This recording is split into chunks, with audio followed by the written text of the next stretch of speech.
CSL centers all over the world are using the same topic and value set for each month by the committee.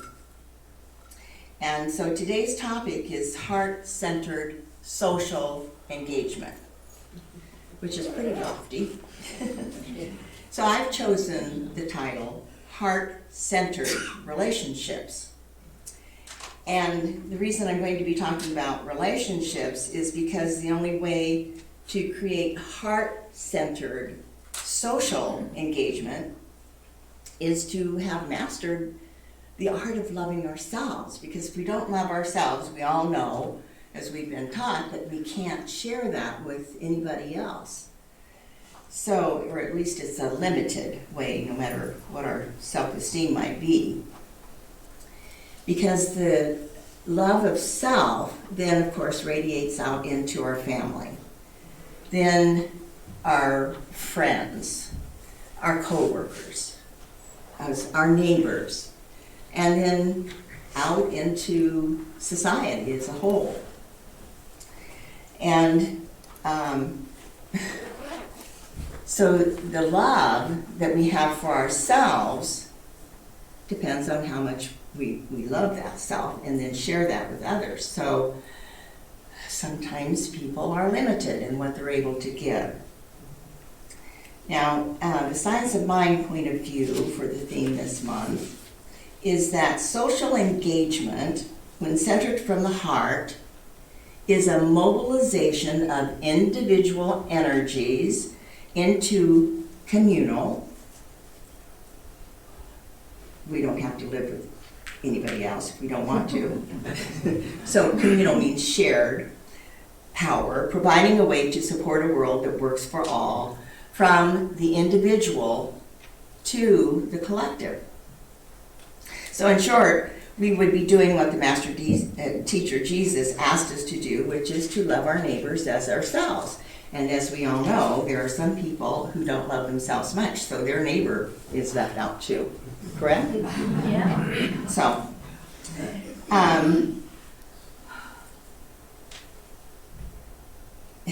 Jesus, the Master Teacher, asked us to love our neighbors as we love ourselves. And examples of that would be Charles Bethune, who is building the Simplicity Village.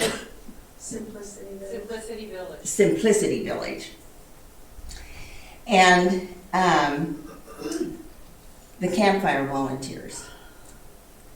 These people have somehow just opened their hearts and are really being able to be engaged in this social way to uplift people.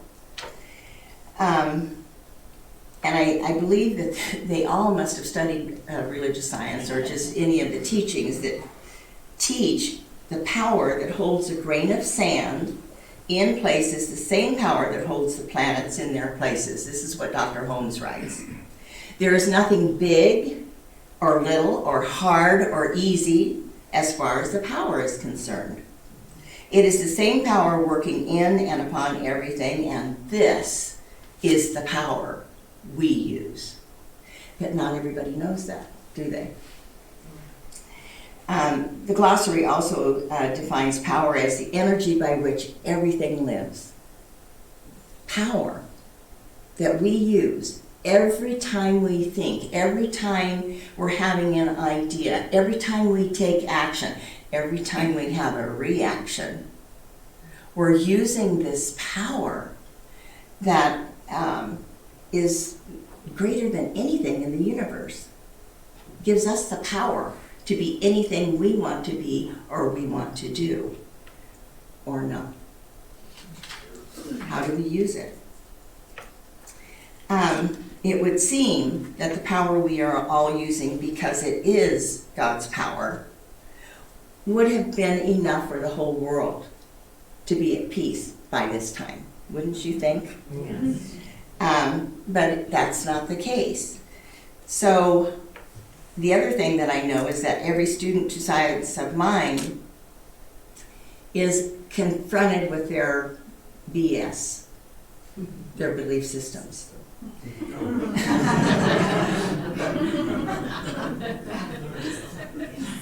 Mostly old belief systems.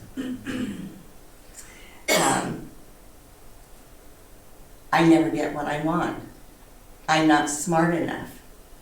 I'm not worthy to get anything better. I have to work harder than anybody else. It's not fair. So, even the old outdated religious ideas such as we were born in sin and we are worms of the dust help to keep low self-esteem for people who don't understand or seek to find knowledge that opens the way to a greater understanding. And of course, all of this leads to poor self-esteem. So with those ideas still working through too many people, they express their power by being a victim, rather than being a victor, by expressing the love of God that is instilled within each one of us.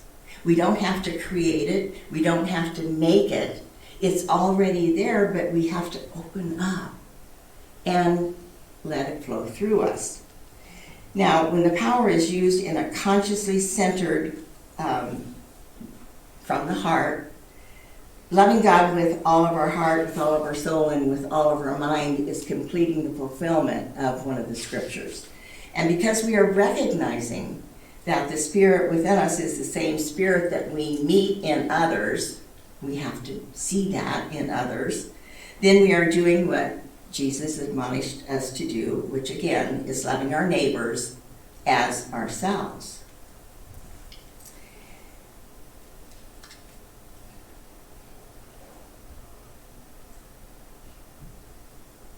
Many of you probably remember the show ER. Happened many years ago. And there was a scene when one of the original characters, Dr. Mark Green, dies. Do you remember? Oh my God. The scene? Yes. Yeah. It was poignant. It was sad. But it also held a wonderful message that is appropriate for the topic today. The ending scene, there was an interaction between Dr. Green and his 14-year-old daughter.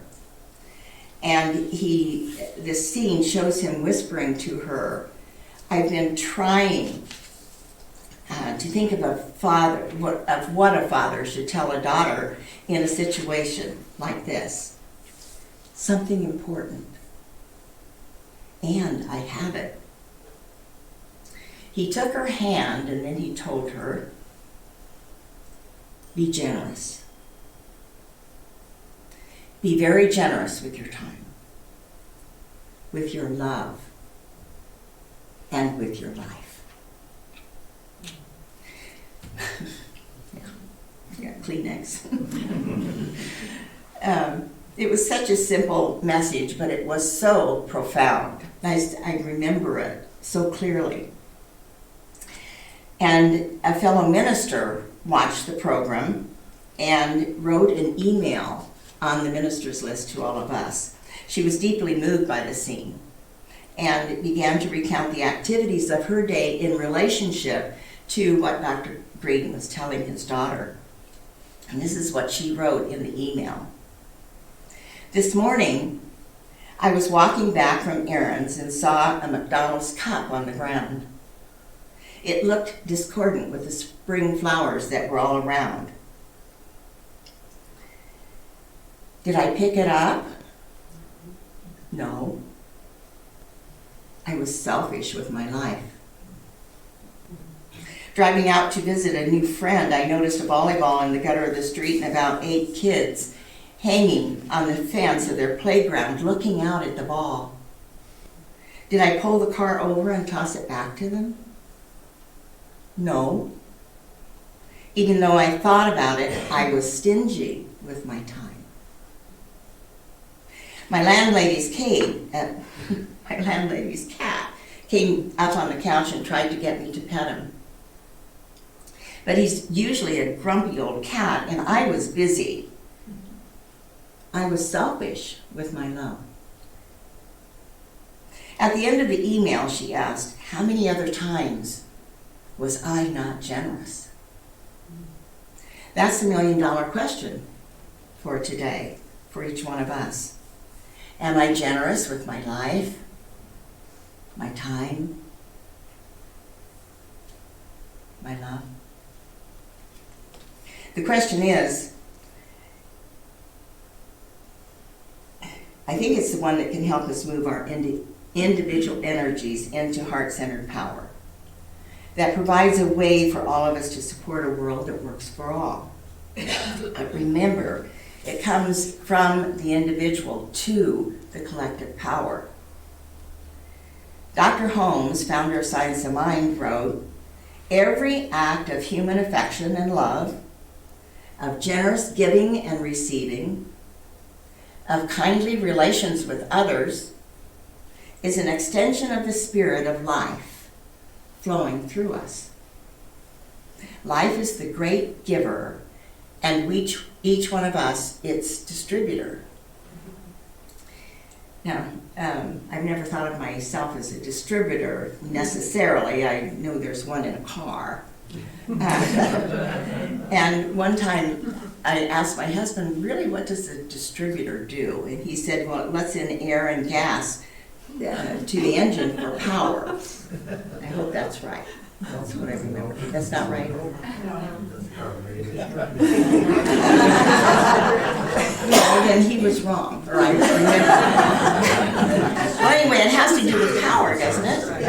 Okay. So that's what I'm talking about. As a distributor of the love that is so profound within each one of us, once we get that distributor going, then it flows through us more easily. And one of the greatest stories about being a distributor of God's love is a true one. I was like, 10:30. I have to watch my time. It's got a frog in my throat. Hang on. I say take your time. Yeah, be generous. Be generous. All right, everybody take a deep breath. Okay.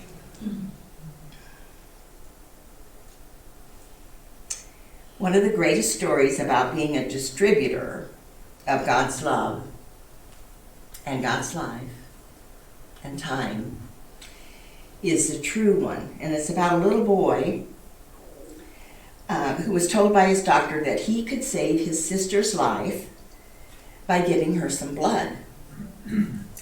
So the 6-year-old girl apparently was near death, a victim of disease from which the boy had made a marvelous recovery 2 years earlier. Her only chance for restoration was a blood transfusion from someone who had previously conquered the illness. Since the two children had the same rare blood type, the boy was, of course, the ideal donor.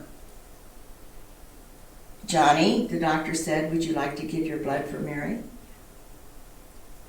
The boy hesitated. His lip quivered. But then he smiled and he said, "Sure, doctor, I'll give my blood for my sister." Soon the two children were wheeled into the operating room. Mary, pale and thin. Johnny, robust, in the picture of health. Neither spoke, but their eyes met. Johnny grinned. As his blood siphoned into Mary's veins, one could almost see new life come into her tired body. The ordeal was almost over when Johnny's brave little voice broke the silence. "Doctor, when do I die?"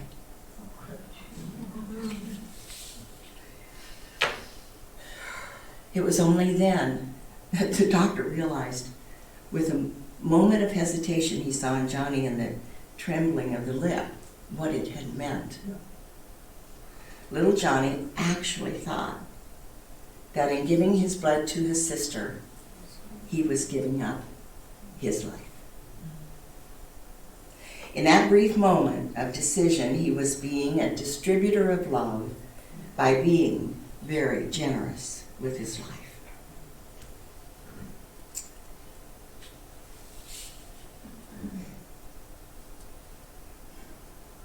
When Susan B. Anthony, an American social reformer and women's rights activist, was asked if she ever prayed, she said, "I pray every single second of my life.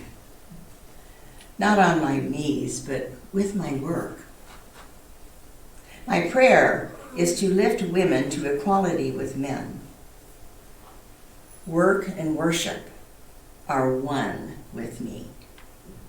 I cannot imagine a God of the universe made happy by my getting down on my knees and calling him great." The 19th Amendment, which granted the women the right to vote, was ratified a century after the birth of Susan B. Anthony. I am certain that the results of this social change came from the intersection of the spiritual inner work being done across our country and the practical outer work inspired by ownership of oneness and love. That's a quote from the outline of the talk for today. So, what are the ways that you can ground in our teaching? How about the Interfaith Council? Reaching out to social commitment, that's one good way. Reverend Kathy is a member of it, and I think a few of the other people are going as well, but we could all go. It's on a Wednesday afternoon at noon. You take your lunch. We could know what's happening. We could bring our love to that exchange.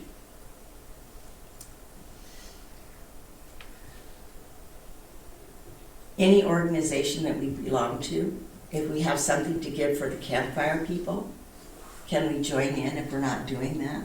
Let's find ways that we can really be distributors of the love that we are. And then as we see the conditions in the world that call us to prayer, let's know that through our spiritual mind treatment, we can really bring forth the manifest demonstrations of the peace, the harmony, the beauty, the joy, and the love that we are. So, as we know, Hallmark card tells us if we care enough, we send the very best. Will you? I'm trying. Emmett Fox says it makes no difference how deeply seated we may be the trouble, how hopeless the outlook, how muddled the tangle, how great the mistake. A sufficient realization of love will dissolve it all. If only you would love enough, you would be the happiest and most powerful being in the world. So, with that said,